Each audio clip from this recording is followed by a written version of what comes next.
In the 23rd year of Joash, son of Ahaziah, king of Judah, Jehoahaz, son of Jehu, became king of Israel in Samaria, and he reigned 17 years. He did evil in the eyes of the Lord by following the sins of Jeroboam, son of Nebat, which he had caused Israel to commit, and he did not turn away from them. So the Lord's anger burned against Israel, and for a long time he kept them under the power of Hazael, king of Aram, and Ben-Hadad, his son. Then Jehoahaz sought the Lord's favor, and the Lord listened to him, for he saw how severely the king of Aram was oppressing Israel. The Lord provided a deliverer for Israel, and they escaped from the power of Aram. So the Israelites lived in their own homes as they had before. But they did not turn away from the sins of the house of Jeroboam, which he had caused Israel to commit. They continued in them. Also, the Asherah pole remained standing in Samaria. Nothing had been left of the army of Jehoahaz except 50 horsemen, 10 chariots, and 10,000 foot soldiers, for the king of Aram had destroyed the rest and made them like the dust at threshing time. As for the other events of the reign of Jehoahaz, all he did and his achievements, are they not written in the book of the annals of the kings of Israel? Jehoahaz rested with his ancestors and was buried in Samaria, and Jehoash his son succeeded him as king. In the 37th year of Joash, king of Judah, Jehoash, son of Jehoahaz, became king of Israel in Samaria, and he reigned 16 years.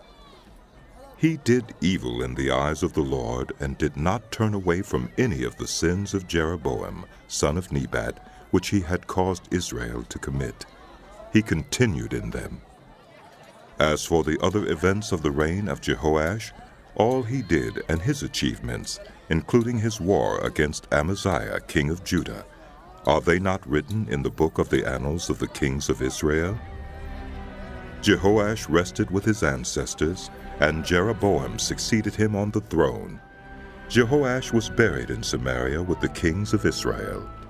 Now Elisha had been suffering from the illness from which he died. Jehoash, king of Israel, went down to see him and wept over him. My father! My father! He cried. The chariots and horsemen of Israel! Elisha said, Get a bow and some arrows. and he did so. Take the bow in your hands. He said to the king of Israel.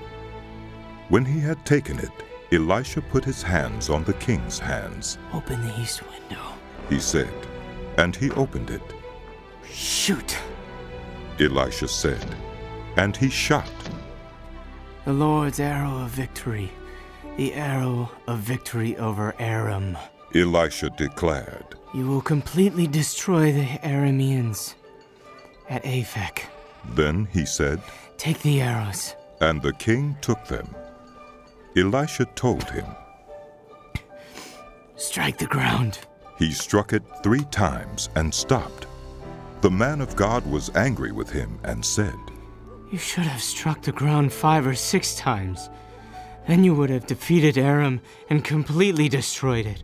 But now you will defeat it only 3 times. Elisha died and was buried. Now Moabite raiders used to enter the country every spring. Once, while some Israelites were burying a man, suddenly they saw a band of raiders, so they threw the man's body into Elisha's tomb.